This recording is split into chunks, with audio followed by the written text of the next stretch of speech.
बंदी छोड़ सतगुरु रामपाल जी परमेश्वर जी की जय हो।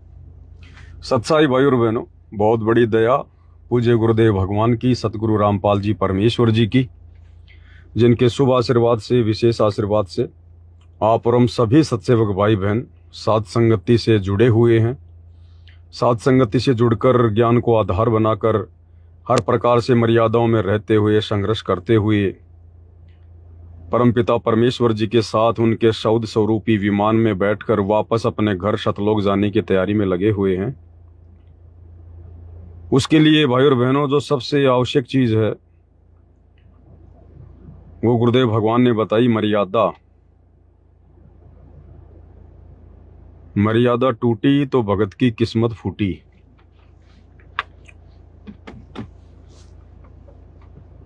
बहुत सारे भगत भाई बहन जो साध संगति से जुड़ते जा रहे हैं,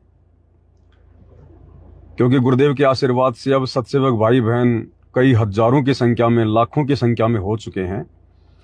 हजारों की संख्या में तो प्रत्यक्ष हैं, लेकिन लाखों की संख्या में वो हैं जिन्होंने साध संगति की वीडियो देख देख कर सच्चाई को जानकर उन आश्रमों में जाना बंद कर दिया और फिलहाल अपने घर पर ही बैठकर भक्ति कर रहे हैं और विचार कर रहे हैं कि साध संगति में कब जाया जाए, कब खुल के सामने आया जाए।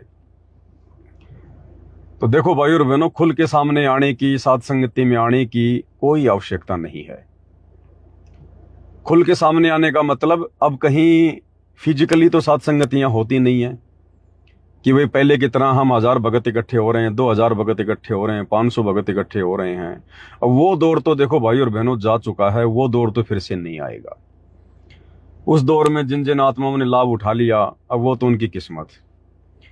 अब परमेश्वर ने सोशल मीडिया हमें दी है, तो अब सोशल मीडिया के माध्यम से परमात्मा अपना प्रचार प्रसार करवा रहे हैं। हाँ, इतना है, थोड़ा सा नेटवर्क का इश्यू है भाई और बहनों, कोई बात नहीं।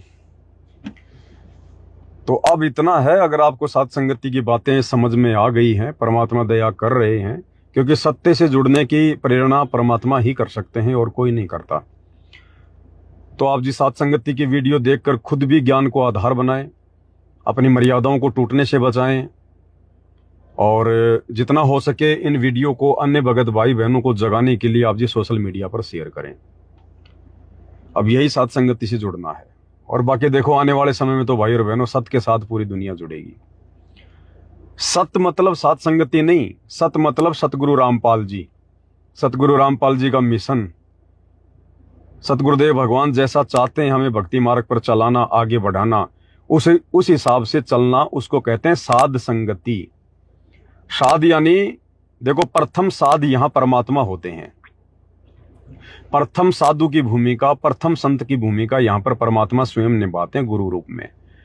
उसके बाद अगर कोई साधु होता है, कोई संत होता है, तो फिर उनसे प्राप्त ज्ञान आधार से जो भक्ति करते हैं, जो उनके दिखाए मार्ग पर चलते हैं, फिर उनको साध कहते हैं। इसलिए साध संगति का असल में मतलब है सतगुरु रामपाल जी के द्वारा दिखाए गए आध्यात्मिक मार्ग पर चलते हुए उनकी संगति करना, उसको कहते हैं साध संगति। तो आने वाले समय में तो पूरा विश्व ही साध संगति से जुड़ेगा।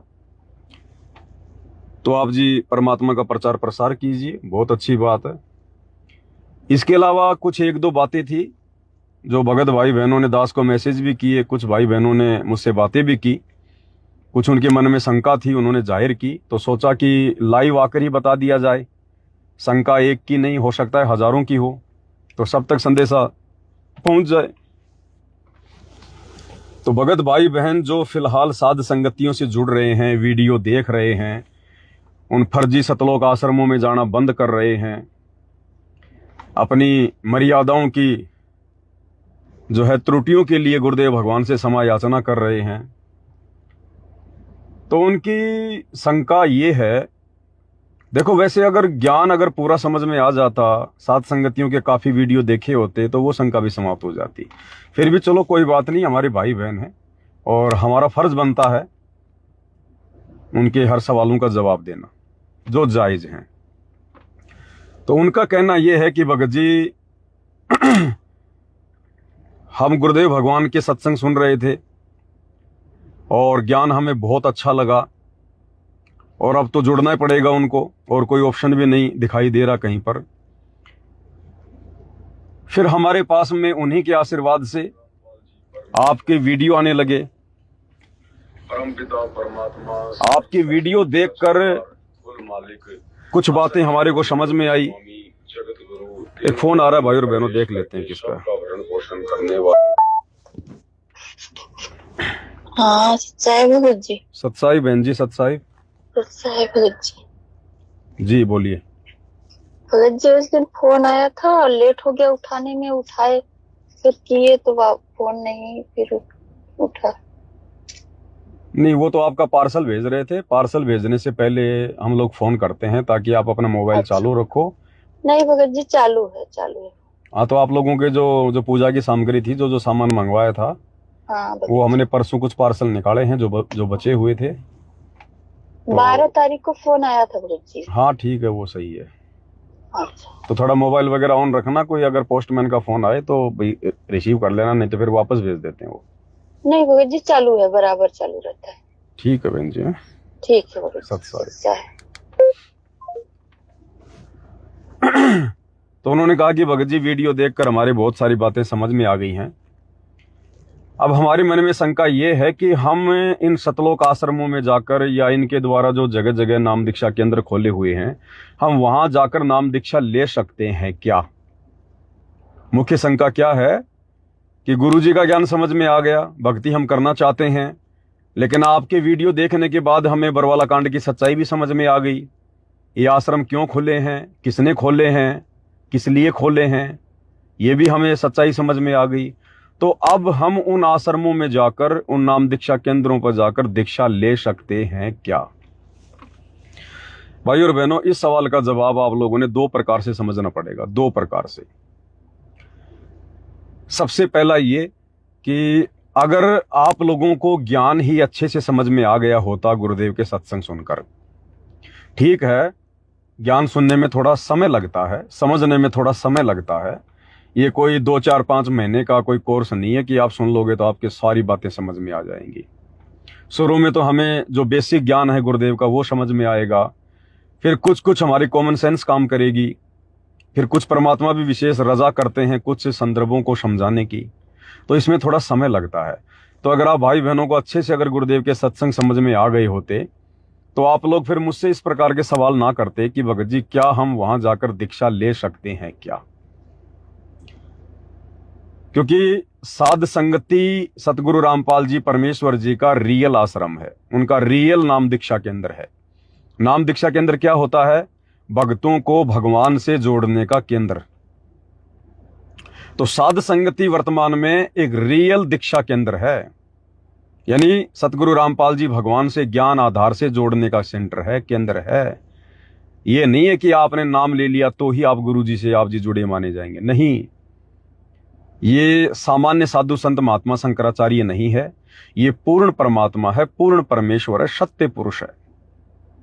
और आत्मा ने जिस दिन सतगुरु रामपाल जी के सत्संग सुनकर ये निर्णय ले लिया कि धरती पर सतगुरु रामपाल जी के अलावा दूसरा कोई संत महात्मा साधु नहीं है, परमात्मा नहीं है, और यदि उसने, आत्मा ने आन उपासना छोड़ दी, ये बीड़ी सिगरेट पीना, शराब पीना, मांस खाना, ये जो कुकर्म हैं, विकार हैं, ये त्याग दिए, और अगर वो सत्संग भी सुन रहा है कि गुरुदेव भगवान मैं तो आज से आपका हो गया, ये परमेश्वर अपनी आत्मा को अपनी शरण में लेना, उसी दिन से ये अंतर्यामी परमात्मा उस आत्मा को काल के जाल से छुड़वाकर अपनी शरण में ले लेते हैं, भले आपने नाम दीक्षा भी नहीं ली है। उसको कहते हैं संकल्प लेना, संकल्प कर लेना। तो साध संगति में संकल्प करवाया जाता है भाई बहनों को कि भाई पहले अच्छे से ज्ञान को समझ लो, गुरु जी के सत्संग अगर और सुनने की आवश्यकता सुन लो। अगर आप सत्संग सुन रहे हो और आपने आन उपासना यानी अन्य देवी देवताओं की पूजा, जो परंपरागत पूजा पाठ हम पहले किया करते थे, वो यदि आपने छोड़ दी है और आप सत्संग सुन रहे हो, और आपने ये जो मोटे मोटे जो नियम हैं, नशा करना, मांस वगैरह खाना, आन उपासना करना, यदि ये आपने साथ में त्याग दिया है, तो भी गुरुदेव भगवान आपको किसी प्रकार की कोई भी ऐसी हानि नहीं पहुंचाने देंगे। काल आपको कोई भी ऐसी हानि नहीं पहुंचा सकता जिससे कि आपके जीवन पे कोई आपत्ति आई, यानी छोटा मोटा संघर्ष तो देखो भक्तों के जीवन में भी है, बाकी ऐसी कोई आपत्ति परमात्मा नहीं आने देगा कि आपका शरीर छूट जाए। आपका एक्सीडेंट होना हो, परमात्मा रोक देगा। उस एक्सीडेंट में अगर मौत होनी हो, परमात्मा एक उंगली तोड़ के रख देगा, हाथ तोड़ के रख देगा, और उसका भी फिर इलाज हो जाएगा। तो ये है परमात्मा से संकल्प लेकर उनसे जुड़ना। और वर्तमान में भक्तों की परीक्षा चल रही है, और आप सबको पता है भाई और बहनों, जब परीक्षा चलती है तो नए एडमिशन नहीं होते। आप और हम सब ने पढ़ाई पढ़ी है स्कूलों में। जब परीक्षा का समय होता था तो केवल बच्चों के इम्तिहान होते थे, एग्जाम होते थे। उस समय नए बच्चों को एडमिशन नहीं दिया जाता था। तो सन 2014 बरवाला कांड से वर्तमान 2025, और जब तक गुरुदेव भगवान हिसार जेल से बाहर आने की दया नहीं करेंगे तब तक एडमिशन बंद हैं, बंद। केवल एग्जाम का समय है। और ये जो एडमिशन दिए जा रहे हैं, ये तो जबरदस्ती दिए जा रहे हैं, अपने धार्मिक धंधे के लिए दिए जा रहे हैं, अपने स्वार्थ के लिए दिए जा रहे हैं। जैसे आजकल ये प्राइवेट स्कूल, ये एक धंधा है, एक बिजनेस है। और ये लोग एडमिशन के लिए कितनी मारामारी करते हैं। लोगों के घर घर जाएंगे, समय से पहले लोगों के पास जाएंगे, अजी हमारे स्कूल में ये सुविधा है, ये है, वो है। यानी बच्चों को पहले ही माता पिता से बांध लेते हैं कि आपके बच्चे को हमारी स्कूल में भेजना, क्योंकि वो उनका बिजनेस है, उनका धंधा है। उनको चिंता है कि कहीं कोई दूसरा ना ले जाए। तो इसी प्रकार सतगुरु रामपाल जी ने तो 2014 के बाद जेल में जाकर, जेल में बैठकर बाहर नए एडमिशन बंद कर दिए थे। और उसके बाद अगर ये नए एडमिशन दिए जा रहे हैं तो ये भाइयों बहनों जबरदस्ती का काम है। अब उन आत्माओं की गलती नहीं है, उन भाई बहनों की गलती नहीं है जिन्होंने 2014 के बाद में एडमिशन ले लिया, यानी नाम दीक्षा लेकर जुड़ गए या संकल्प दीक्षा लेकर जुड़ गए। उनका कोई दोष किसी प्रकार का नहीं है, क्योंकि उनको तो परमात्मा चाहिए था। युगों युगों से आत्मा भटक रही है, और जब ये ज्ञान सुनने को मिलेगा, पढ़ने देखने को मिलेगा, तो आत्मा रह नहीं सकती जो अधिकारी आत्मा होगी। तो वो तो परमात्मा से जुड़ी है, उन आत्माओं का कोई दोष नहीं है। दोष उनका है जिन्होंने अपने धार्मिक धंधे के लिए जाके जबरदस्ती ये इस प्रकार का कार्य किया है। क्योंकि देखो बच्चों ने तो स्कूल जाना ही, आगे एडमिशन लेना ही है, लेकिन जबरदस्ती उनके घरों पे जाके उनके माता पिता को कन्विंस करना, समझाना, ये उनका धार्मिक धंधा है। बच्चों की गलती नहीं है। तो अगर आपको ज्ञान ही समझ में आ गया होता और साथ संगति की वीडियो अगर आपने अच्छे से सुन ली होते, समझ ली होते, तो फिर आपको ये विश्वास बन जाता।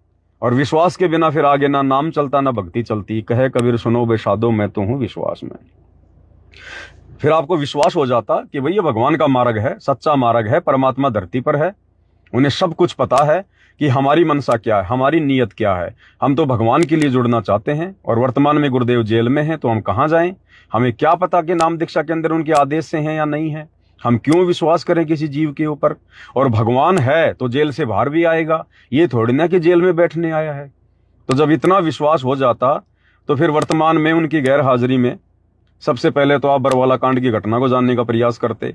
सबसे पहले आप ये जानने का प्रयास करते कि भाई ऐसा परम संत जिसका ज्ञान इतना कमाल का, मेरे विकारों तक को छुड़वा रहा है, अपने से जुड़ने की प्रेरणा कर रहा है, ऐसा ज्ञान आज से पहले ना सुना ना देखा। फिर ऐसा परम संत भला क्या गलती कर सकता है जो दुनिया की गलतियां छुड़वा रहा है? वो परम संत भला ऐसी क्या गलती करेगा जो पिछले 10-12 साल से जेल में बैठना पड़ेगा? तो जो समझदार आत्मा होगी, जो विवेकी आत्मा होगी, वो सबसे पहले जड़ में जाएगी कि गुरुजी के जेल जाने का कारण क्या है। मेरे गुरु ने ऐसी क्या गलती कर दी? क्या ये गुरु गलती कर सकता है? तो सबसे पहले वो ज्ञानी आत्मा, वो ज्ञानी भगत उस समस्या की जो है जड़ को देखेगा। और अगर समस्या की जड़ में वो जाता, अगर इतना वो विचार करता, तो फिर बरवाला कांड उसकी आंखों के सामने आ जाता। और बरवाला कांड की सच्चाई समझकर फिर वो खुद ही दूरी बना लेता कि ये सारा का सारा कांड तो गुरुजी के परिवार वालों की देन है। ये तो गुरुजी के परिवार वालों का मनमाना आचरण है, जिन्होंने जबरदस्ती गुरुजी की तारीखों पे तारीखें कैंसिल करवाई, झूठे मेडिकल सर्टिफिकेट दे के कोर्ट को गुमराह किया गया। गुरुजी को ना जाने एक आम व्यक्ति समझकर, गुरुजी तुम बीमारी का ढोंग करो, तुम बीमारी का नाटक करो, हम डॉक्टरों की टीम लेकर आ रहे हैं, आप गुरुजी बेड पर लेट जाना, हम डॉक्टरों को सेटिंग कर लेंगे, डॉक्टरों को समझा देंगे, हम सेट कर लेंगे हैं। तो इन्होंने पूरा षड्यंत्र इस प्रकार से किया, गुरु को आम मानुष समझकर। तो फिर वो आत्मा इन आश्रमों से जुड़ने का वर्तमान में विचार नहीं करती और संकल्प लेकर, क्योंकि फिर ऐसी आत्मा के पास परमात्मा मुझ पवन दास की वीडियो भी आसानी से पहुंचा देते हैं, किसी न किसी बहाने वो खोलेगा मोबाइल और आ जाएगा पवन दास का वीडियो, और फिर वो कैच कर लेगा कि हाँ अब मुझे समस्या की जड़ मिल गई, अब मुझे समाधान मिल गया। तो अगर आपको ज्ञान अच्छे से समझ में आ गया होता, सात संगति की वीडियो अच्छे से समझ में आ गई होते, तो आप जी इन आश्रमों से जुड़ने का विचार भी ना करते कि वहां जाकर हम दीक्षा ले सकते हैं क्या। और आप संकल्प लेकर विश्वास के साथ ज्ञान को आधार बनाकर मर्यादाओं में रहकर अपनी भक्ति करते। भाई खाली एक नाम ही तो नहीं जपना, बाकी तो सात संगति में संकल्प लेकर सारी वो क्रिया कर रहे हैं जो हम कर रहे हैं। तीनों समय की आरती करना, गुरु जी को भोग लगाना और अपना देसी घी का दीपक जलाना, गुरु जी के सत्संग सुनना, मर्यादा निभाना, और क्या होती है भक्ति। और नाम दीक्षा जब गुरु जी आ जाएंगे उसके बाद में नाम दीक्षा भी मिल जाएगी। तो ये तो है साध संगति से जुड़कर सत भक्ति करने की प्रोसीजर। अगर विश्वास है तो, अगर आपने ज्ञान आधार बनाया है तो, अगर आप जल्दबाजी में जुड़ गए, ज्ञान आधार बनाया नहीं, देखा देखी में जुड़ गए, निष्कर्ष आपने निकाला नहीं, तो फिर वो परमात्मा फिर पूर्ण लाभ नहीं देगा साथ संगति से जुड़ने के बाद भी। क्योंकि मालिक पूर्ण लाभ उसी को देगा जिसकी आत्मा शुद्ध हो, जिसका हृदय शुद्ध हो, जिसके अंदर कोई द्वंद्व ना हो, कोई छल कपट ना हो, और जो अपने गुरु को ही अपना सब कुछ मान के और अपनी भक्ति करे, नियम मर्यादाओं में रहे और बकवादों से बचे। बस फिर परमात्मा साथ ही है, दूर कहां भगवान। अरे जो भगवान अनुपदेशी अन्य लोगों को संभाल रहा है, आज राजाओं को राज कौन दे रहा है, मंत्रियों को मंत्री पद कौन दे रहा है, उन्हीं की भक्ति से। यही परमात्मा कबीर सतगुरु रामपाल जी, आपके गांव में कोई सरपंच बना है, किसने सरपंच बना दिया? उसके भाग्य ने, उसके संस्कार ने, उसकी किस्मत ने। वो किस्मत किसने बनाई? भक्ति ने। भक्ति कौन सी? इसी कबीर भगवान सतगुरु रामपाल जी की भक्ति। तो सबको परमात्मा ही तो दे रहा है तीनों लोकों में प्रवेश करके। और जब हम वर्तमान में उनसे संकल्प ले लेंगे तो क्या हमें नहीं देगा? अरे हम तो जुड़ना चाहते हैं, हम तो नाम लेना चाहते हैं, लेकिन क्या करें, मजबूरी है। गुरुजी वर्तमान में जेल में हैं, दीक्षा केवल अपने गुरुजी से ली जाती है, गुरु भाइयों से थोड़ी ली जाती है।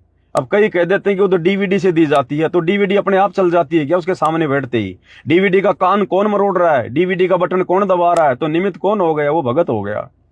और दूसरा, गुरु का आदेश नहीं है। अगर गुरु का आदेश हो डीवीडी से नाम दीक्षा देने का, तो फिर तो गुरु का वचन काम करेगा, गुरु का शब्द काम करेगा, वो डीवीडी भी वही काम करेगी जो सतगुरु साक्षात देंगे दीक्षा। लेकिन वर्तमान में तो परीक्षा का समय है, अभी तो छटनी का समय है। गुरु का कोई आदेश नहीं है, किसी को कोई आशीर्वाद नहीं है इस प्रकार से नाम दीक्षा दिलवाने का। ये तो केवल धार्मिक धंधा उनके परिवार ने खोल दिया, और लोगों ने ये समझकर कि ये उनके परिवार वाले हैं, ये जो करेंगे अच्छा ही करेंगे, इसलिए लोग वहां जा जाके दीक्षा ले रहे हैं। और उसके बाद भी लोगों को लाभ मिल रहे हैं। अब इसका भी कारण है, क्योंकि मालिक को तो पता है कि जो लोग आ रहे हैं इस मार्ग में कोई आएगा तो इतनी आसानी से नहीं आएगा। इस मार्ग में आसानी से सीधे सीधे वही आत्मा आएगी जो पिछले जन्मों की परमात्मा की विशेष पुण्यकर्मी आत्मा होगी। अन्यथा सतगुरु रामपाल जी के मार्ग में तो वो प्राणी आएगा जो हर कहीं से धक्के खा के आएगा, हर कहीं से दुखी हो चुका होगा, परेशान हो चुका होगा, साधु संत महात्माओं की शरण में रह चुका होगा, देवी देवताओं को तीर्थ व्रत सब कुछ कर चुका होगा। वो आदमी आएगा अंत में कि अब तो धरती पर कोई और ठिकाना ही नहीं है। और ऐसी आत्मा को फिर परमात्मा अपने कोटे से राहत देता है, ना कि वर्तमान में इन फर्जी सतलोक आश्रमों से नाम दीक्षा लेने के कारण। क्योंकि मालिक को पता है कि ये मेरी प्यारी आत्मा हर जगह से भटक के आई है और इसका भक्ति और भगवान से विश्वास इसका उठता जा रहा है। और काल यही चाहता था। अब अगर इस आत्मा को मैं, जिसने इन नाम दीक्षा केंद्रों से नाम लिया है या आश्रमों से नाम लिया है, जो मेरे आदेश के बिना खोले गए हैं, अगर अब भी मैं इसको थोड़ा बहुत कोई लाभ, राहत, ये जिस भी बीमारी से पीड़ित है, जिस भी भूत प्रेत बाधा से पीड़ित है, जो भी इसको कोई समस्या है, अगर मैं इसको थोड़ा बहुत राहत नहीं दूंगा तो अब ये आत्मा बिल्कुल नास्तिक हो जाएगी। नास्तिक, इसका भक्ति और भगवान से विश्वास उठ जाएगा। और भगवान तो भक्ति और भगवान में विश्वास पैदा करने आते हैं, तोड़ने थोड़ी आते हैं। तो वो परमात्मा वर्तमान में उन आत्माओं को अपने कोटे से, अपनी तरफ से थोड़ी बहुत राहत दे रहा है, ताकि उनका विश्वास बना रहे, भक्ति मार्ग से जुड़े रहें। अन्यथा इन नाम दीक्षा केंद्रों से नाम दीक्षा लेने से कोई लाभ नहीं है भाई और बहनों, किसी भी प्रकार का। अब दूसरा कारण क्या है? एक तो आपको बता दिया संकल्प वाला। अगर ज्ञान आधार और विश्वास, ये दो चीजें जरूरी हैं संकल्प दीक्षा वालों के लिए। अगर आपने ज्ञान आधार नहीं बनाया, आपका विश्वास अपने गुरुदेव के प्रति दृढ़ नहीं है, तो भैया साथ संगति से जुड़ने का कोई लाभ नहीं है आपको। परमात्मा अपनी तरफ से वो विशेष राहत प्रदान नहीं करेगा फिर। और अगर विश्वास कर लिया, ज्ञान को आधार बना लिया, सच्चाई समझ में आ गई, तो परमात्मा पहाड़ जैसी समस्याओं को टालेगा। पहाड़ जैसी समस्याओं का आपके भाग्य में मौत होगी, परमात्मा ठोकर मार देगा उसको, क्योंकि ये मौत परमात्मा के आदेश से चलती है। जम जोरा जासे डरे और मिटे कर्म के लेख, अदली असल कबीर हैं कुल के सतगुरु एक। तो ये तो हो गई संकल्प दीक्षा लेकर भक्ति करने वाले भाई बहनों के विषय में जानकारी। दूसरा है, क्या हम उन शतलोक आश्रमों में जाकर या नाम दीक्षा केंद्रों पर जाकर नाम ले सकते हैं क्या? देखो भाई और बहनों,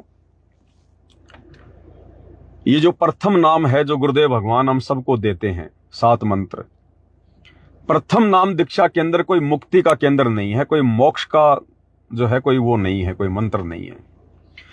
इसमें देवी देवताओं के मूल मंत्र हैं, बीज मंत्र हैं, ब्रह्मा और शांतरी के, गणेश जी के, विष्णु लक्ष्मी जी के, दुर्गा जी के, शंकर पार्वती जी के, और 2 मंत्र इसमें परमात्मा अपनी पूजा के देते हैं।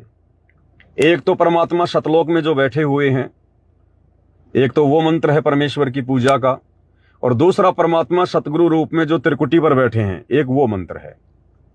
तो इस प्रथम मंत्र से क्या होता है, बीच बीच के जो 5 मंत्र हैं देवी देवताओं के, वो परमात्मा हमें इसलिए देते हैं कि हम युगों युगों से हम लोग खाली पड़े हैं भक्ति से, हमारे पुण्य समाप्त हैं। तो जैसे ही हम ये मंत्र प्राप्त करेंगे तो परमात्मा क्या करेंगे कि ब्रह्मा विष्णु महेश के माध्यम से, जो कि यहाँ के मैनेजर हैं, इस भक्ति रूपी पेड़ की टहनियां हैं जिनके फल लगते हैं, परमात्मा इन देवी देवताओं के माध्यम से आप और हमारी जो सुविधाएं जो बंद पड़ी थी, वो सुविधाएं परमात्मा शुरू करवा देते हैं जब हम इनके बीज मंत्र जाप करना शुरू कर देते हैं। क्योंकि सबसे पहले कबीर परमेश्वर सतगुरु रामपाल जी ने ज्ञानी ऋषि के रूप में सबसे पहले ब्रह्मा विष्णु महेश को ही दीक्षा दी थी, ये प्रथम मंत्र वाली। तो परमेश्वर ने ब्रह्मा जी को ओम मंत्र का जाप दिया, विष्णु जी को हरियम का, शंकर जी को सोहम का। उसके बाद परमात्मा फिर नीचे आए धरती पर, फिर आप और हम आत्माओं को वो 5 मंत्र देने लगे। अब इन मंत्रों से क्या होगा, क्योंकि काल के 21 ब्रह्मांड की जो व्यवस्था है 3 लोकों की, ये ब्रह्मा विष्णु महेश यहाँ के मैनेजर हैं, इनके माध्यम से यहाँ पर वो अपना सारा सिस्टम सेट कर रखा है। अब गुरुदेव वही मंत्र आके हमें देंगे नीचे, और जब हम उन मंत्रों का जाप करेंगे, जिन मंत्रों का जाप ब्रह्मा विष्णु महेश भी कर रहे हैं, उनका भी गुरु वही और हमारा भी गुरु वही, क्योंकि हमारे गुरु भी कबीर साहिब सतगुरु रामपाल जी के रूप में आए हुए हैं, और उनके गुरु भी कबीर साहिब जो ज्ञानी ऋषि के रूप में गए थे। तो ब्रह्मा विष्णु महेश हमारे गुरु भाई हैं, और वही मंत्र वो जाप करते हैं, वही मंत्र हम जाप करते हैं, और वो यहाँ के मैनेजर बना दिए गए। तो जब हम वो मंत्र जाप करेंगे तो तुरंत उनके पास में घंटी बजेगी, घंटी, क्योंकि पहले परमात्मा ने उनको मंत्र देके उनका ब्लूटूथ ऑन कर दिया, फिर हमारे को मंत्र देके हमारा ब्लूटूथ ऑन कर दिया, और ब्लूटूथ से फिर वो ब्लूटूथ आपस में वो कनेक्ट हो जाता है। फिर एक मोबाइल से दूसरे मोबाइल में जो मर्जी भेज दो। तो जैसे ही हम वही मंत्र यहां जाप करेंगे, तुरंत उनके वहां पर घंटी बजनी शुरू हो जाएगी कि मुझे कौन पुकार रहा है, मुझे कौन याद कर रहा है, और वो फिर उस साधक को धीरे धीरे राहत देना शुरू कर देगा कि ये तो हमारे मतलब का आदमी है, ये तो मेरा गुरु भाई है, ये तो मेरा गुरु भाई है, या फिर ये मेरा भगत है जो मुझे याद कर रहा है। क्योंकि हकीकत उनको नहीं पता, ये तत्व ज्ञान ब्रह्मा विष्णु महेश को नहीं है, ये हकीकत, ये तत्व ज्ञान तो आप और हमें पता चला है। हम उनको अपना गुरु भाई कहेंगे, लेकिन वो हमें अपना भगत समझेंगे कि मुझे कौन याद कर रहा है, क्योंकि परमेश्वर ने उनको तत्व ज्ञान नहीं दिया, मूल ज्ञान नहीं दिया। तो उनकी घंटी बजनी शुरू हो जाती है जब हम ये प्रथम मंत्र का जाप करते हैं। तो यहां की जो रुकी हुई जो राहत है, वो ये लोग हमें वापस देना शुरू कर देते हैं, हमारे पुण्य बनने शुरू हो जाते हैं, क्योंकि उनको लगता है कि ये मेरी महिमा कर रहा है, ये मेरा गुणगान कर रहा है, ये मेरी भक्ति कर रहा है। और हम उनकी भक्ति नहीं कर रहे, हम तो मजदूरी कर रहे हैं, मजदूरी। फैक्ट्री में आदमी काम करता है, कोई फैक्ट्री मालिक की पूजा थोड़ी करता है, वो तो अपनी मजदूरी करता है, और मजदूरी करेगा तो उसको महीने के महीने तनख्वाह मिलेगी। अब पूजा तो हम अपने गुरुदेव भगवान की कर रहे हैं, कबीर भगवान की कर रहे हैं, और जो 2 मंत्र हैं ऊपर नीचे के, जो प्रथम मंत्र में, ये है वो पूजा के मंत्र, असली मंत्र, सार शब्द, ये है कबीर भगवान की पूजा का मंत्र। अब इस मंत्र से क्या होगा, ये प्रथम मंत्र हम ले लेते हैं, और किसी कारण से यदि हमारी मृत्यु हो गई, और मृत्यु होगी अपनी गलती से, बाकी दीक्षा लेने के बाद भगत की मृत्यु नहीं होगी। परमात्मा तो मृत्यु को टालता है। हमारी कोई गलती, हमारी कोई त्रुटि मर्यादाओं में, जिस कारण से यदि भगत की मृत्यु भी हो गई, तो जो ऊपर नीचे के 2 मंत्र हैं कबीर भगवान सतगुरु रामपाल जी की पूजा के, उन मंत्रों से तुरंत हमें मनुष्य जन्म मिलेगा। जो मनुष्य जन्म 84 लाख योनियां भोगने के बाद मिलता है एक बार, और उस मनुष्य जन्म में कोई भरोसा नहीं कि हमें भगवान की शरण मिले, सतगुरु की शरण मिले। लेकिन ये मंत्र प्राप्त करने के बाद यदि हमारी मृत्यु भी हो गई भगत की, तो तुरंत कबीर परमेश्वर सतगुरु रामपाल जी भगवान की दया से उसको मानव जन्म मिलेगा, मनुष्य जन्म, और भक्ति मिलेगी, क्योंकि परमात्मा उसको भगत के घर में जन्म देगा, भगत के घर में स्वस्थ शरीर देगा, अच्छा खासा परिवार देगा, क्योंकि माता पिता भक्ति करेंगे तो परमात्मा उनके साथ रहेगा, और उस घर में उसको जन्म मिलेगा। शुरू से ही सतसाहिब सतसाहिब बोलेंगे उसको, सतसाहिब सतसाहिब, जन्म लेते ही उस घर में परमात्मा के तीनों समय की वाणियां सुनेगी वो आत्मा, सत्संग सुनेगा, मालिक का भोग लगा हुआ प्रसाद ग्रहण करेगा, और माँ के गर्भ से उसको ज्ञान मिलना शुरू हो जाएगा, जैसे प्रहलाद को मिला था ज्ञान माँ के गर्भ से। क्योंकि भगत के घर में जन्म लेगा तो गर्भ में आत्मा को चेतना होती है। अब उसकी माँ तो 3 समय की आरती करेगी, सत्संग सुनेगी, भगवान की महिमा करेगी, चर्चा करेगी, सुमरण करेगी, उसकी तो गर्भ से भक्ति बननी शुरू हो जाएगी, गर्भ से भक्ति। तो इतना बड़ा फायदा है परमेश्वर के प्रथम मंत्र का भी।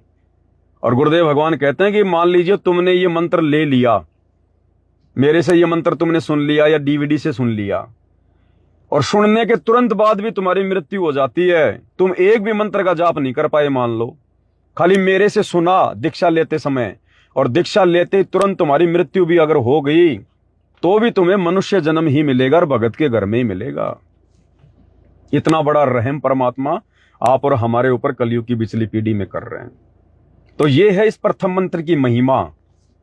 इसको जाप करने से मोक्ष नहीं है, लेकिन ये मोक्ष में सहायक है, ये मोक्ष में सहायक है। क्योंकि भक्ति तो अच्छे से तब होगी ना जब घर में 2 पैसे होंगे दान धर्म करने के लिए, घर खर्चा चलाने के लिए, तभी तो हम आगे की भक्ति वो कर पाएंगे, अपने गुरु पे पूर्ण विश्वास जो है वो कर पाएंगे हम। तो उसके लिए परमात्मा ये प्रथम मंत्र देते हैं।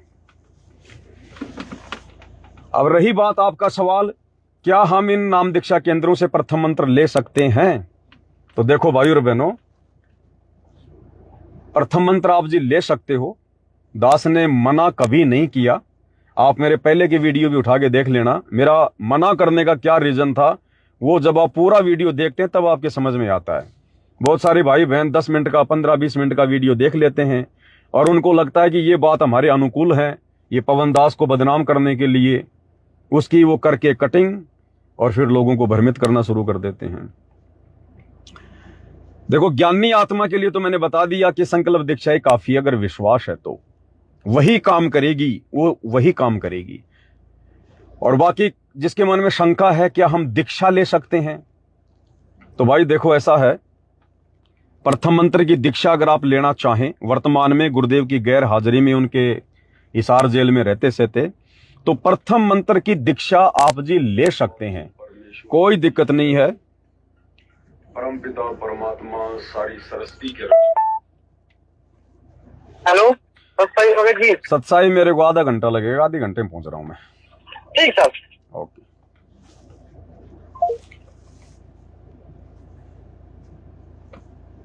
ये हमारे सैन साहब हैं, जगत वाले भाई हैं, जहां से दास सेविंग करवाता है। तो ये सब भगत बन गए मालिक की दया से, बस खाली नाम दीक्षा नहीं ले रहे, बाकी सब सत्साई भगत जी आ जाओ भगत जी। अब बैठ के वहीं चर्चा, वो कहता भगत जी मुझे इतने साल हो गए यहाँ काम करते हुए, और मेरे पास में एक से एक आदमी आता है, पैसे वाले भी आते हैं, बड़े बड़े लोग भी आते हैं। लेकिन भगत जी हम दिल से कह रहे हैं, हम हकीकत में कह रहे हैं भगत जी, आपको इस कुर्सी पर बैठाकर आपकी सेविंग करने में मुझे जो मजा आता है, जो आनंद आता है भगत जी, मुझे उन पैसे वालों के पास नहीं आता। और भगत जी आप, हमारी आत्मा खुश हो जाती है। और भगत जी हम दिल से कह रहे हैं, क्योंकि और दो चार लड़के काम करते हैं ना उसके पास में। भगत जी आप इनसे पूछ सकते हो, इनसे, वो मुसलमान है, भगत जी आप इनसे पूछ सकते हो, इन लोगों से। मैं दिन में कम से कम अपने ग्राहकों से आपके बारे में 5 बार चर्चा करता हूं, 5 बार दिन में कम से कम मेरी दुकान पे, कि हमने ऐसा भगत नहीं देखा, हमने ऐसा आदमी नहीं देखा हमने। क्योंकि दास तो मालिक की चर्चा करता है ना सारी की सारी उसके साथ में। अरे भगत जी लोग आएंगे, कोई गुटखा खा रहा है, मुझे भी परेशानी होती है, बदबू आती है उसमें से, मजबूरी में करना पड़ता है। एक बार उसकी एक साइड की दाढ़ी मैं नहीं कर पाऊंगा, इतने में तो 5 बार फोन आ जाएंगे, अरे साहब आ रहा हूं, अरे शर्मा जी आप साइड पे चलो, साइड देखो, अरे वो शर्मा जी आ रहे हैं, उसको चाय पानी पिलाओ, साइड वाइड दिखाओ, तब तक मैं आ रहा हूं। भगत जी 10 मिनट की दाढ़ी में 1 घंटा लगा देते हैं वो लोग, और उनके विचार, उनके पास में कोई शुद्ध विचार नहीं, भक्ति की तो कोई चर्चा ही नहीं, कोई बात ही नहीं, कोई सपने में उनके पास में।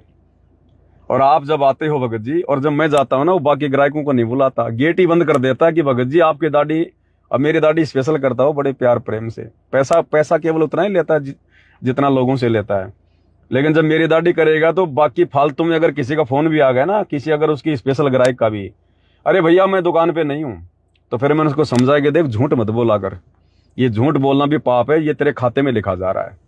अब उसको बहुत सारी बातें समझ में आ गई, अब तो मालिक के सत्संग भी सुन रहा है, दास के वीडियो भी देखता है, तो अब वो झूठ नहीं बोलता, वो कह देता भैया देखो मैं अभी थोड़ा किसी विशेष काम में बिजी हूं, और आप 1 घंटे के बाद में आना, अभी मैं आपका सेविंग नहीं कर पाऊंगा।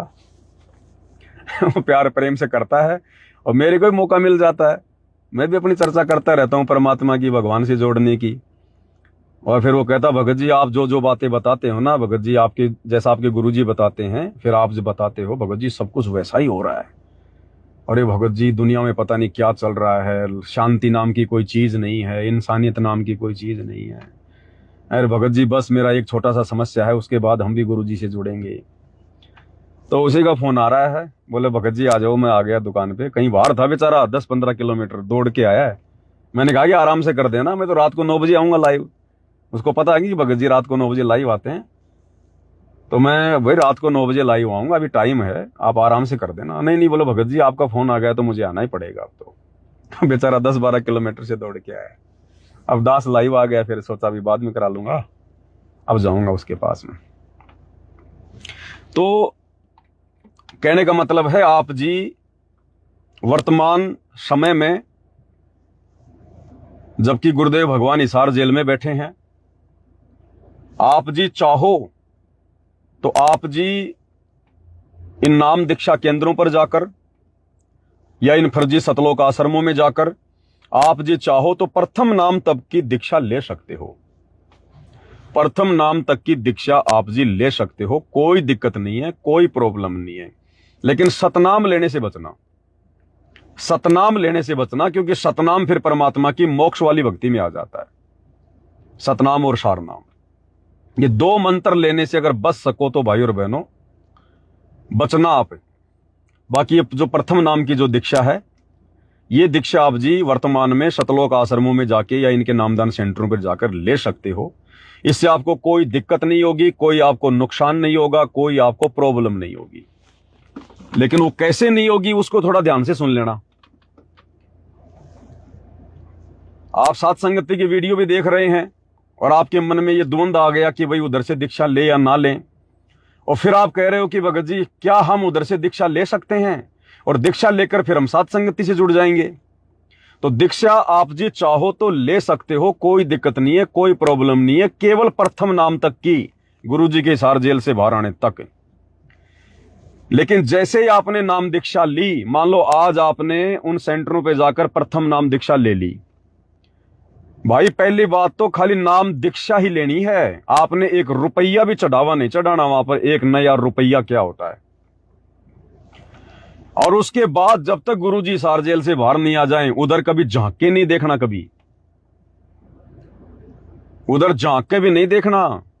हो सकता है तुम्हारे पास फिर फोन भी आएंगे, क्योंकि नाम दीक्षा लोगे फॉर्म पे तुम्हारे मोबाइल नंबर भी लिखे जाएंगे, एड्रेस भी लिखा जाएगा।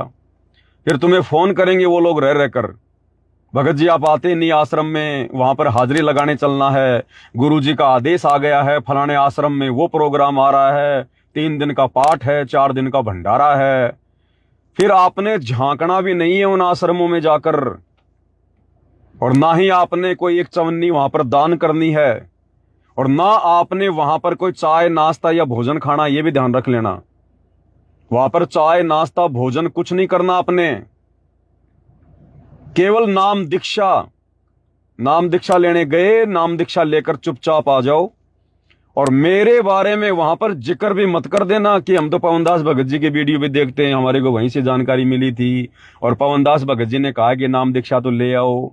हो सकता है आपको जूते पड़ जाएं, फिर वहां नाम की बजाय फिर आपको वहां पर जूते मिल जाएंगे, और नाम दीक्षा तो फिर आपको मिलेगी नहीं, ये तो गारंटेड बात है। अगर मेरा नाम आपने ले दिया तो नाम दीक्षा तो आपको मिलेगी नहीं बिल्कुल भी, आप चाहे किसी मंत्री को ले जाना फिर साथ में। तो केवल नाम दीक्षा, वो भी प्रथम मंत्र की। उसके बाद में झांक कर भी नहीं देखना जब तक गुरुजी नहीं आ जाएं। तो अगला मंत्र फिर गुरुजी से, सतनाम मंत्र गुरुजी से, दान धर्म फिर अपने गुरुजी को, केवल प्रथम मंत्र की दीक्षा। अब क्या होगा भाई और बहनों, फिर एक माइनस पॉइंट रहेगा आपके साथ में, जो कि संकल्प दीक्षा लेने वालों के साथ में वो नहीं होता। आप उधर से नाम दीक्षा लेकर आ गए, आप वहां पर जा भी नहीं रहे, आप वहां पर कोई दान धर्म भी नहीं करते। भाई जाओगे तो ही करोगे, तो आपने जाना छोड़ दिया तो दान धर्म कहां करोगे वहां पर, सारे के सारे वहां तो कुपात्र बैठे हुए हैं। अब वहां से नाम दीक्षा लेने वाले व्यक्ति ने, प्रथम नाम दीक्षा लेने वाले व्यक्ति ने प्रथम नाम दीक्षा के वक्त जो नियम समझाए जाते हैं, बताए जाते हैं, जो नियम है 11 या 21, फिर आपने तमाम नियमों का शक्ति से पालन करना पड़ेगा। अगर आपका प्रथम नाम खंडित हो गया, अगर आपकी एक भी मर्यादा फिर टूट गई वहां से नाम दीक्षा लेने वालों की, क्योंकि वापस तो फिर आप जाओगे नहीं वहां पर। अगर आप शुद्ध करवाने भी वहां चले गए, फिर यह मत समझना कि मेरा नाम शुद्ध हो गया है, बिल्कुल नहीं हुआ आपका नाम शुद्ध। फिर यदि आपने प्रथम मंत्र को खंडित कर दिया, फिर यदि आपने मर्यादाओं में कोई मर्यादा तोड़ दी, आपसे कोई गलती हो गई, फिर भाई और बहनों आपकी दुर्गति ही शुरू होगी। फिर आप गुरुजी से कितनी प्रार्थना कर लेना, गुरुजी से कितनी मिन्नत कर लेना, कितना उन आश्रमों में जा जाके आप ज्योति पाठ करवा देना, कितना आप उन भंडारों में चले जाना, और कितनी बार आप नाम शुद्ध करवा लेना, फिर आपका वो प्रथम मंत्र शुद्ध भी नहीं होगा। और जो थोड़ी बहुत राहत परमात्मा ने आपको देनी थी, वो राहत आपको नहीं मिलेगी। हो सकता है आपने जितने दिन मर्यादा में रहकर भक्ति की, उसकी कमाई आपको मिलती रहे, लेकिन गुरुजी की तरफ से फिर आपका कनेक्शन काटा हुआ माना जाएगा। तो ये सबसे बड़ा एक माइनस पॉइंट रहेगा आप लोगों के साथ में, अगर इन सतलोक आश्रमों से और नामदान सेंटरों से गुरुजी की गैर हाजिरी में वर्तमान में दीक्षा लेते हो तो। ये सबसे बड़ा माइनस पॉइंट है। और जिन्होंने संकल्प लेकर ज्ञान को आधार बनाकर विश्वास करके भक्ति शुरू की है, तो गुरुजी को पता है कि इन आत्माओं को अन्य आत्माओं की तुलना में ज्यादा ज्ञान है। और संकल्प वाले भाई से, क्योंकि जानबूझकर तो संकल्प वाला गलती करेगा नहीं, क्योंकि संकल्प दीक्षा तो वही लेगा ना जब हर प्रकार से वो विचार कर लेगा, निर्णय कर लेगा। और यदि फिर भी संकल्प दीक्षा वाले से कोई गलती हो जाती है, तो उसको परमात्मा ये प्लस पॉइंट देता है कि 1 या 2 बार परमात्मा उसको क्षमा कर देता है। परमात्मा 1 या 2 बार में उसको क्षमा कर देता है कि कोई बात नहीं, इस बच्चे ने ज्ञान को आधार बनाकर साध संगति से जुड़कर संकल्प लेने का निश्चय किया था, और शुरुआती समय है, गलतियां हो जाती हैं, लेकिन इसने वो मूर्खता नहीं करी जो मूर्खता अन्य लोग कर रहे हैं वहां जाकर दीक्षा लेने की।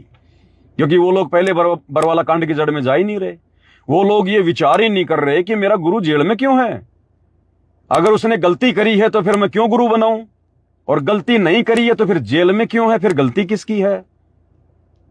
और फिर वो बरवाला कांड की जड़ में जाएगा। अब बरवाला कांड भी वैसे समझ में नहीं आएगा जब तक सात संगति की वीडियो नहीं देखेगा। तो दीक्षा लेने वालों के साथ में फिर ये बहुत बड़ी समस्या रहेगी। फिर वो चाहे कितनी बार शुद्ध करवा लो, कितना कुछ कर लो, फंसता ही चला जाएगा, समस्या से बाहर नहीं निकलेगा। और संकल्प वाले को फिर परमात्मा एक दो बार मौका दे देता है, अगर गलती भी उससे हो जाती है तो। दूसरी बात रही ज्ञान प्रचार की, तो ज्ञान प्रचार के लिए भी दास ने कभी मना नहीं किया, लेकिन वही बात है, दास साथ में कुछ और बातें भी समझाता है जो बातें आप लोग सुनते नहीं हो। ज्ञान प्रचार करो, भगवान का ज्ञान प्रचार करना, भगत ने और किसका करेगा। और भगत के तो दो ही काम है भाई, अपने परिवार के पास जो है पालन पोषण, जितना अपना रोजगार करना, अपना काम धंधा करना, बाकी अपनी भक्ति करना और भगवान का प्रचार करना, दो ही काम है। तो ज्ञान प्रचार करो परमात्मा का, चाहे ज्ञान गंगा पुस्तक बांटो, चाहे जीने की राह बांटो, चाहे गीता तेरा ज्ञान अमृत बांटो, गुरु जी की कोई भी पुस्तक बांटो जिसमें गुरु जी का ज्ञान है जगत वालों को समझाने के लिए, या वैसे किसी के साथ में चर्चा करो, कोई दिक्कत नहीं है। लेकिन साथ में उनको ये पूरी रामायण भी बताओ 5-10 मिनट शॉर्ट में कि भगत जी ऐसे ऐसे बरवाला कांड हुआ, गुरु जी का कोई दोष नहीं है। और काल प्रेरणा से गुरु जी का परिवार, ये जितने भी कोऑर्डिनेटर हैं, जितने भी लोगों ने ये आश्रम खोल रखे हैं, नाम दीक्षा केंद्र खोल रखे हैं, ये सब लोग ये मूर्ख हैं, ये अज्ञानी हैं, ये गुरु को मानुष मानते हैं, ये गुरु को पहचान नहीं पाए। और कुछ एक की तो काल प्रेरणा से काल ने स्पेशल ड्यूटी लगा रखी है। इन लोगों ने अपने धार्मिक धंधे के लिए, अपने स्वार्थ के लिए, अपने पेट पोषण के लिए संगत को वर्तमान में मूर्ख बना रखा है। गुरुजी के परिवार के पास में वो डीवीडी थी नाम दीक्षा की, जो गुरुजी ने आने वाले समय के लिए तैयार कर रखी थी। इन लोगों ने डीवीडी से नाम दीक्षा देना शुरू कर दिया। भले इन्होंने परमात्मा से पूछ के नाम दीक्षा देना शुरू किया हो, लेकिन ये परीक्षा का समय है, परमात्मा तो सबकी परीक्षा ले रहा है। सारा ज्ञान भगवान ने पहले दे दिया कि मेरे जाने के बाद में डीवीडी से दीक्षा दी जाएगी। फिर गुरुजी से पूछने की क्या जरूरत पड़ गई थी, क्या गुरुजी हम डीवीडी से नाम दीक्षा शुरू कर दें? तो कहने का मतलब है उनको ये भी समझाओ थोड़ा बहुत ये घटनाक्रम कि गुरुजी जेल में क्यों हैं, और वर्तमान में गुरुजी की पीठ पीछे उनकी गैर हाजिरी में उनके परिवार वाले, उनके बेटा बेटी, भाई बंधु रिश्तेदार, ये कोऑर्डिनेटर, ये क्या अपना सिस्टम सेट करके बैठे हैं, संगत को कैसे मूर्ख बना रहे हैं। तो आप जी संकल्प लेकर भक्ति शुरू कर सकते हैं, अगर आपको ये ज्ञान समझ में आ जाए तो, पुस्तक पढ़ने के बाद या गुरुजी की ऑडियो वीडियो में सत्संग सुनने के बाद। उसके बाद आप जी संकल्प लो और परमात्मा का जो मर्यादा है उनको अच्छे से समझो, मर्यादा निभाओ, सत्संग सुनो, घर में ज्योत जलाओ परमात्मा के नाम की, देसी घी की अखंड ज्योत। और गुरुजी को संकल्प कर लो कि गुरुदेव भगवान, आज के बाद में अन्य किसी भी देवी देवता की, ब्रह्मा विष्णु महेश की, माता मसाणी की कोई पूजा नहीं करूंगा, एकमात्र आप ही की पूजा करूंगा। आप ही को अपना भगवान, अपना परमात्मा, अपना सतगुरु मानूंगा। और मालिक, आपकी मर्यादा निभाने की पूरी कोशिश करूंगा। मालिक, मैं 2 कोटि का तुच्छ जीव हूं। परमेश्वर, आप अपना आशीर्वाद बना के रखना। आपके विशेष आशीर्वाद के बिना परमात्मा भक्ति सफल नहीं हो सकती। तो वो परमात्मा है, आत्मा का साथी है, अंतर्यामी है। उसी समय आत्मा को अपने कब्जे में ले लेगा, काल के जाल से छुड़वा लेगा। और अगर उसकी मर्यादाओं में रहते हुए अपना भजन पानी करेंगे तो परमात्मा साथ रहेगा। तो प्रचार करो, कहीं भी करो, कैसा भी करो, लेकिन साथ में उस आदमी को हकीकत भी बताओ, ताकि वो काल के जाल में फंसने से बचे, मर्यादा तोड़ने से बचे। तो ये भी उसको बताना जरूरी है। तो ये 2-3 जानकारी थी भाई और बहनों, जो परमात्मा ने प्रेरणा की, दास ने आपको बता दी। और देखो भाई और बहनों, जब किसी को सच्चाई समझ में आ जाए तो उसका तो केवल इतना ही काम है कि भाई सच्चाई आप लोगों के सामने रख दी जाए। हमारा किसी से राग द्वेष नहीं है, कोई वैर भाव नहीं है, कोई मनमुटाव नहीं है, कोई दुश्मनी नहीं है। गुरु जी के बेटा बेटी, भाई बंधु रिश्तेदार हमारे लिए वैसे ही हैं जैसे आप भाई बहनों, साथ संगति वाले, जगत वाले जो बेचारे अनुपदेशी हैं, जो भले गुरु जी को गालियां निकालते हैं, गुरु जी को उल्टा सीधा बोलते हैं, वो भी हमारे लिए परमात्मा की आत्मा है, हमारे तो भाई बहन ही हैं। अब एक बाप के 5 संतान हैं, 2 लड़के नालायक हो जाएं तो क्या उनका भाई नहीं रहता? क्या उनका भाई नहीं रहता? अब वो अपने कर्म फोड़ रहा है, वो बात अलग है, लेकिन है तो भाई। तो इस संसार के जितने भी प्राणी हैं, इंसान, स्त्री पुरुष, और जितने भी जीव जंतु हैं, गधे कुत्ते सूअर, ये भी हमारे भाई बहन हैं। लेकिन ये इन योनियों में अपना वो कर्म भोग रहे हैं, क्योंकि इनके कर्म बहुत ज्यादा इनके बिगड़े हुए हैं, जिस कारण से इनको पशु योनियां, पक्षी योनियां, कीट पतंग, ये योनियां इनको प्राप्त हैं। तो ये इनके कर्म ज्यादा बिगड़े हुए हैं। और गुरुदेव ने यही कहा कि रोड पर चलते समय भी बचाव करके चलो कि भाई चींटियां ना मरें। अगर बहुत सारी चींटियां हैं, कोई बिल हैं, तो गुरुदेव ने क्यों कहा कि आप संभल के चलो, रास्ता चेंज करना पड़ जाए, 1-8 किलोमीटर का फेरा लगे तो लगा दो, मजबूरी है तो फिर बहुत सावधानी से देख देख के चलो। क्यों कहा? क्योंकि वो भी हमारे भाई बहन हैं, वो मरते हैं तो उनको भी उतना ही दर्द होता है जैसे हमें दर्द होता है। हमारा शरीर हाथी की तुलना में कितना है? अब कोई ये सोचे नहीं नहीं हाथी बड़ा है, दर्द तो हाथी को होता होगा, इंसानों को थोड़ी होता है। अब इंसानों को पता है कि जब हमारी उंगली का नाखून भी उतरता है तो हमें कितना दर्द होता है। इसी प्रकार हमारी तुलना में ये कीड़े मकोड़े, ये मेंढक मछली, इनको भी उतना ही दर्द होता है। अब कोई ये सोचे कि इनको कोई विशेष कोई दर्द नहीं होता होगा, नहीं। सूक्ष्म जीव जो दिखाई भी नहीं देता, वो भी जब देखो हम अगर यूं कर रहे हैं ना, तो भी ना जाने हजारों लाखों जीव मर चुके हैं। इस हवा में इतने सूक्ष्म जीव हैं, सतलोक से कोई 2, 4, 5, 10 थोड़ी आए थे, गिनती नहीं गिनती। गुरुजी ने कहा कि बच्चों एक बहुत बड़ा महल है, राजा का बहुत बड़ा महल, और उस महल में के एक कोने में एक माचिस की डिब्बी रख दो, इतनी सी। कहते हैं जितने माचिस की डिब्बी में गेहूं के बीज आएंगे, केवल सतलोक से केवल इतनी आत्मा यहां आई है, केवल इतनी आत्मा। और वो आत्मा भी इतनी है जिनकी गिनती नहीं, यहां पर जिनकी गिनती नहीं। तो सतलोक में तो कितने भाई बहन है हमारे, कितनी बड़ी वो दुनिया है, कितना बड़ा वो लोक है, यहां तो गिनती नहीं भाई और बहनों। हम जोर से बोलते हैं उसमें भी जीव मर जाते हैं, सूक्ष्म जीव। इसलिए तो गुरुजी ने टाली वाली बजाने के लिए मना किया है। ये घंटा शंख ये टाली वाली बजाने के लिए क्यों मना किया गुरुदेव ने? उस टाली से भी ना जाने सैकड़ों की संख्या में, हजारों की संख्या में सूक्ष्म जीव चिपके हुए हैं, और उसकी आवाज से बेचारे मर जाते हैं वो। जैसे आप और हमारे पास में अचानक से रेलगाड़ी हॉर्न बजा दे तो कितना हमें जो है वो होता है, ऐसे ही कुछ जीव तो इतने बारीक हैं कि वो आवाज से भी मर जाते हैं, गाड़ियों के हॉर्न की आवाज से भी, वो टाली बजाने से, उसकी आवाज से भी जीव मर जाते हैं। तो वो भी मालिक की आत्मा है। इसलिए गुरुदेव हमें सावधानी बताते हैं कि हमने अपनी तरफ से जानबूझकर कोई भी ऐसा भक्ति विरुद्ध कर्म नहीं करना जिससे परमात्मा का विधान टूटे, उनकी मर्यादा टूटे, जीव आत्माएं मरें, उनकी हत्या हो। इसलिए गुरुदेव भगवान भगत को हर प्रकार से बचाते हुए चलते हैं। तो हमारा किसी से कोई वैर भाव नहीं है भाई और बहनों। यदि हमसे कोई वैर भाव जानबूझ के करता है अज्ञानता के कारण, तो वो दोष उसका है, वो दोष हमें नहीं लगेगा। हम मैनेजमेंट वालों को, इन कोऑर्डिनेटरों को, गुरुजी के बेटा बेटी, भाई बंधु, रिश्तेदारों को हम अपना भाई समझ रहे हैं, हम अपना भाई समझ रहे हैं। ये नहीं समझ रहे इन्होंने हमारे ऊपर मुकदमे कर रखे हैं, जेल करवा दी, मारपीट कर ली। हमने तो नहीं करवाए, हम भी चाहते तो सैकड़ों मुकदमे करवा देते इनके ऊपर, कोर्ट में चक्कर इनको भी हम कटवा सकते थे, लेकिन फिर भगवान का विधान टूट जाएगा। फिर हम भगत कैसे? फिर हमारे अंदर वो दया, वो करुणा, फिर वो कैसे? भाई वो हमें अपना भाई नहीं मान रहे, कोई बात नहीं, वो अपने कर्म फोड़ रहे हैं, लेकिन हम तो भगत हैं, हमने तो सतलोक जाना है, हम तो अपना भाई ही मानेंगे, अपनी बहन ही मानेंगे, और अपने सगे भाई बहनों से ज्यादा बढ़ के मानेंगे। मन में किसी प्रकार का कोई खटास नहीं लेके आएंगे। हाँ, यदि वो गलतियां करेंगे परमात्मा के भक्ति मार्ग में तो भैया बताएंगे, फिर तो संगत को बताना पड़ेगा, संगत को जागरूक करना पड़ेगा, जो गलत किया वो भी बताना पड़ेगा। लेकिन हम इनकी तरह गाड़ी वाड़ी नहीं निकालते, मारपीट नहीं करते, भक्तों को जोश नहीं दिलाते, हम अपने कर्म नहीं फोड़ते।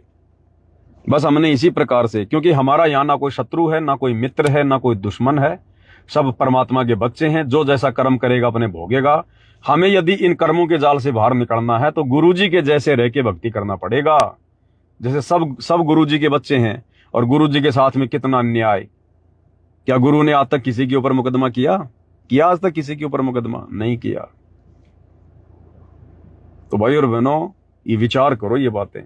देखो, एक कॉमन सेंस की बात बताता हूं आप लोगों को, छोटी सी। इन सतलोक आश्रम वालों ने, गुरुजी के परिवार ने जो मुझ पवन दास के ऊपर गुरुजी से जो मुकदमा करवा रखा है, तो ये मुकदमा गुरुजी ने अपनी तरफ से नहीं किया, जानबूझ के नहीं किया, मुझसे नाराज होके नहीं किया। ये मुकदमा मेरी परीक्षा थी, मेरी परीक्षा और आश्रम वालों की परीक्षा। और ये मुकदमा आगे चल के क्या रंग लाएगा वो भी आप देखना भाई बहन।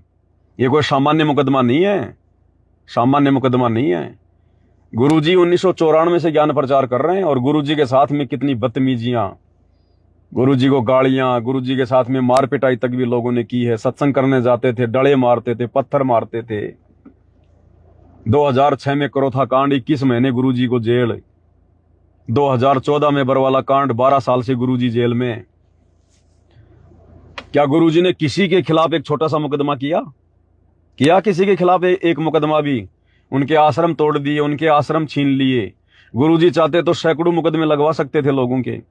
क्या गुरुजी ने एक भी मुकदमा किसी के प्रति किया? नहीं किया। क्यों? क्योंकि वो हम सबके बाप हैं, हमारे पिता हैं, परमात्मा हैं। और भाई और बहनों, सांसारिक जीवन में शायद ही आपको देखने को मिले, शायद ही, कि सांसारिक जीवन में कोई बाप अपने बेटे या बेटियों पर मुकदमा करता हो, चाहे कितने निकम्मे हो। लेकिन एक बाप भी जिसने अपने शरीर से उनको पैदा किया है, अपने बेटे पर, अपनी बेटी पर मुकदमा नहीं करेगा। चाहे बेटा बेटी उसकी चाहे मार पिटाई क्यों ना करो, चाहे उसको घर से बाहर क्यों ना निकाल दो। लेकिन सांसारिक बाप भी अपने बेटे पर मुकदमा नहीं करता। उसको पता है कि ये मेरा है, मेरा, बदनामी भी मेरी होगी और मेरा ही तो है, करूं तो किस पे करूं। लेकिन यहां एक परमपिता सांसारिक बाप से लाखों करोड़ों अरबों गुना ज्यादा प्यार करने वाला, टेक केयर करने वाला, क्या वो परमपिता अपने बेटे पर मुकदमा करेगा? अपनी आत्मा पर मुकदमा करेगा? पवन दास पर मुकदमा करेगा? एक सांसारिक बाप भी ये गलती नहीं करता। तो ये किया नहीं, ये करवाया गया है। और क्यों किया गुरुदेव ने? उन लोगों के कहने पर, क्योंकि ये उन लोगों की भी परीक्षा थी और ये मेरी भी परीक्षा थी। तो वो तो परीक्षा में फेल हो गए। दास पे परमात्मा ने दया बख्श दी, मन में कोई दोष नहीं आने दिया। रत्ती भर भी, शौपन में भी उल्टी मेरे तो उमंग उठती थी सार जेल में। उमंग में मेरा भगवान चाहे मेरे ऊपर लाखों लगा दे, लाखों, मेरा सौभाग्य होगा, मेरा सौभाग्य। तो ये बहुत बड़ी परीक्षा थी भाई और बहनों। जिन्होंने कर्म फोड़ने थे वो उन्होंने कर्म फोड़ लिए, और जिनके कर्म भगवान ने जिनके बनवाने थे और बनवा दिए। मेरा तो और विश्वास बढ़ा, और भक्ति करने की प्रबल इच्छा हुई, और दृढ़ता मिली कि क्या खेल चल रहा है गुरुदेव भगवान का। और आने वाले समय में जिस प्रकार से इन्होंने गुरु को मानुष मानकर हिसार जेल में गुरुदेव को गुमराह कर रखा है। अब वे तो अंतर्यामी हैं, उनको तो कण कण का पता है, मन में उठने वाली सोच को भी जानते हैं वो तो, लेकिन एक आम व्यक्ति की भूमिका कर रहे हैं। लेकिन इन लोगों ने जिस प्रकार से गुरु जी को आम व्यक्ति समझकर, मानुष समझकर, कि गुरु जी को क्या पता बाहर क्या हो रहा है, और ये पवन दास हमारे धार्मिक धंधे में रोड़ा बन के खड़ा हो गया, और ये संगत हमारी बातें मान नहीं रही। तो ये संगत अगर रुकेगी तो गुरुजी के नाम पे रुकेगी। तो मेरे खिलाफ गुरुजी को अनाप शनाप बोलना शुरू कर दिया। गुरुजी भक्तों का पैसा खा गया, गुरुजी नामदान सेंटर से चोरी करता था, गुरुजी उसने तो भक्तों को नाम देना शुरू कर दिया, ये है फलाना और दिखना, पता नहीं। अब गुरुजी तो गुरुजी है भैया, मालिक तो मालिक ही है, परीक्षा तो लेगा। तो गुरुजी ने कह दिया, भाई देखो मुझे क्या पता, मैं तो जेल में बैठा हूं भैया, मन ने क्या पता बाहर क्या चल रहा है। और जो तुम कह रहे हो इस हिसाब से अगर वो कर रहा है तो गुरुद्रोही भाई, फिर वो मेरा शिष्य कहाँ है? अब इस बात को इन्होंने गुरुजी का आदेश बता के संगत में पारित कर दिया। अब संगत बेचारी भेड़ चाल में। तो जिस प्रकार से इन्होंने गुमराह किया है, अब इस पवन दास वाले मुकदमे के माध्यम से, क्योंकि परमात्मा को भी कोर्ट में आना पड़ेगा, 18 गवाह कर रखे मेरे खिलाफ इन्होंने, 18 गवाह, और एक 420 का मुकदमा है छोटा सा, और तो कुछ था ही नहीं इनके पास में। अरे लगाते ना फिर कि संत रामपाल जी के नाम पे आश्रम खोल लिया, संत रामपाल जी के भक्तों को नाम दीक्षा दे रहा है, नामदान केंद्र से 40 लाख रुपए उसने खा गए। लगाते वो सारे मुकदमे, लगाते सारे इल्जाम, क्यों नहीं लगाए? एक छोटा सा 420 का मुकदमा लगा दिया, और वो भी इन नालायकों ने अपने कर्म फोड़ लिए। इन आश्रम वालों ने, गुरुजी के परिवार वालों ने 4 ऐसे भगत तैयार किए सारनामी। उन्होंने मेरे खाते में जबरदस्ती 5-5 हजार रुपए डाल के, स्क्रीनशॉट लेके और FIR करवा दी कि इसने आश्रम के नाम पर हमारे से पैसे मांगे। अरे नालायकों, शौपन में भी कभी आश्रम खोलने की सोची मैंने? प्राणी होगा, महान नीच प्राणी होगा जो अपने गुरु का भगत होकर फिर आश्रम खोलकर इस प्रकार का ढोंग करने का सोचेगा। लब लगाते सारे मुकदमे। जो तुम संगत को जो तुम भ्रमित कर रहे हो कि पवन दास नाम दे रहा है, पवन दास तो भक्तों का गुरु बन गया, लिखो एफआईआर में। और मेरे कितने चेले बन गए, लाओ मेरे सामने, मैं भी तो मेरे चेलों का मुंह देखूं कि कौन कौन है मेरे चेले। तो भाई और बहनों, आमना सामना होगा, गुरुदेव भगवान भी आएंगे। मेरा तो सौभाग्य जो संगत हिसार की तारीख पर धक्के खा खा के भी गुरु जी के दर्शन नहीं कर पा रही थी, और इस कुत्ते को भगवान खुद आएंगे दर्शन देने। लाखों की संगत परेशान होके हिसार जाना छोड़ दिया, दर्शन नहीं हुए, और इस कुत्ते के ऊपर भगवान ने कैसे दया करी। भगवान खुद आएंगे इस कुत्ते को दर्शन देने के लिए, जब तारीखों पर आएंगे, आमने सामने दर्शन होंगे। तो कितना बड़ा सौभाग्य मेरा, इस भगवान के दर्शन ब्रह्मा विष्णु महेश नहीं कर पाते, और मेरे ऊपर एक छोटा सा मुकदमा करके और भगवान ने इतना बड़ा रहम कर दिया। बताओ, मेरे जैसी किस्मत है किसी की संसार में? है? अरे दुनिया दर्शन करने जाती है, इस कुत्ते को भगवान दर्शन देने आ रहे हैं। मेरे से बड़ी किस्मत है संसार में किसी की? भाई और बहनों, फिर ये मामला सामने आएगा। इन्होंने जितना गुमराह किया ना, और जब कोर्ट में आमना सामना होगा, तब वो सारा का सारा इनका काला चिट्ठा सामने आ जाएगा। फिर ये भगवान धमकाने में टाइम नहीं लगता, 1 सेकंड लगेगी। क्यों रे नालायको, क्या किया तुमने? फिर ये समदृष्टिपना दिखाएगा अपना कि समदृष्टि क्या होता है। लेकिन इस खेल खेल में परमात्मा ने मेरी भी परीक्षा ले ली, आश्रम वालों की भी परीक्षा हो गई, और ये नादान संगत जो आंखों पे काली पट्टी बांध के इन आश्रमों में जा रही है, इस संगत की भी ये परीक्षा चल रही है। तो बाकी तो सब अपनी विकेट गवा रहे हैं, सब अपनी विकेट गवा रहे हैं, सब। ये तो आने वाले समय में परमात्मा दया करेंगे, तभी विशेष खुलासे होंगे, तभी पता चलेगा। समय का इंतजार है, और समय भी ज्यादा नहीं है अब। तो परमात्मा कब दया कर दें, क्योंकि 2028 तो वैसे मालिक ने सेट कर रखा है अपना। तो कहने का मतलब भाई और बहनों, निसंशय होकर लगे रहो, जुड़े रहो भक्ति मार्ग पर। अगर मर्यादा में रहेंगे, गुरु को अपना बाप मान लेंगे, वो हाथ अपना धर दे सिर पर जिसने मान गुरु को बाप लिया। 21 ब्रह्मांड का राजा भी हमारा बाल बाका नहीं कर सकता, बाल बाका। फिर यहाँ के छोटे मोटे कोऑर्डिनेटर, फोर्डिनेटर, ये गुरु जी के बेटा बेटी, भाई बंधु रिश्तेदार, ये चिलकतरे, इनकी तो औकात क्या है? फिर इनकी औकात क्या है? सिर पर साई सत्य है तो को क्या भय रे। हमारा तो ये देवी देवता कुछ नहीं बिगाड़ सकते, ऊपर की शक्तियां कुछ नहीं बिगाड़ सकती। भगवान ने हमारे घर के चारों तरफ इनको पहरेदार बना के खड़ा कर दिया। इन 2 कोड़ी के मेंढकों की क्या औकात फिर ये भगवान के भक्तों का बाल भी बाका कर सके। लेकिन इतना विश्वास उसी समय, और तभी भगवान साथ देगा जब गुरु जी के बन के रहोगे, ना कि गुरु जी के परिवार के, ना कि इन कोऑर्डिनेटरों के। फिर देखना, नहीं तो इन आश्रम वालों के जाके देख लो इनके घरों में कभी। अगर आपको मौका मिल जाए, छोटे मोटे भगत तो छोड़ो, जिनको सार शब्द मिल गया, सार नाम मिल गया, इन सतलोक आश्रम वालों के उन भक्तों के घरों पे जाके देख लेना। एक कंजर के घर पर रहना तुम्हें अच्छा लगेगा, इन सार नामी सार शब्द वाले भक्तों के घर पर तुम्हारा जी नहीं लगेगा, तुम्हारा मन नहीं लगेगा कि यहां पर मेरा दम घुट रहा है, यहां भगवान नहीं है, यहां भक्ति नहीं है। एक कंजर के घर पर जो मांग के खाता है, उसके घर पर तुम्हें फिर भी आनंद आएगा। इन सार शब्द प्राप्त भक्तों के घरों पर तुम्हारा जी घुटेगा कि निकल लो यहां से। ये बहनों, इन लोगों का वर्तमान में ये खाली हमें दूर से भगत दिखाई दे रहे हैं, भक्ति की छींट भी नहीं है इनके पास, छींट भी। इन्होंने अपने कुकर्मों के चलते, अपनी अज्ञानता के चलते 2014 से गुरु जी को, परमात्मा को खून के आंसू रुलाए इन लोगों ने।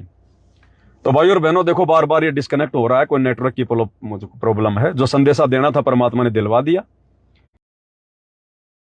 9 बजे सभी भाई बहन लाइव जुड़िएगा। आगे की चर्चा फिर रात्रि परमात्मा की महिमा करते हुए करेंगे। बंदी छोड़ सतगुरु रामपाल जी परमेश्वर जी की जय हो।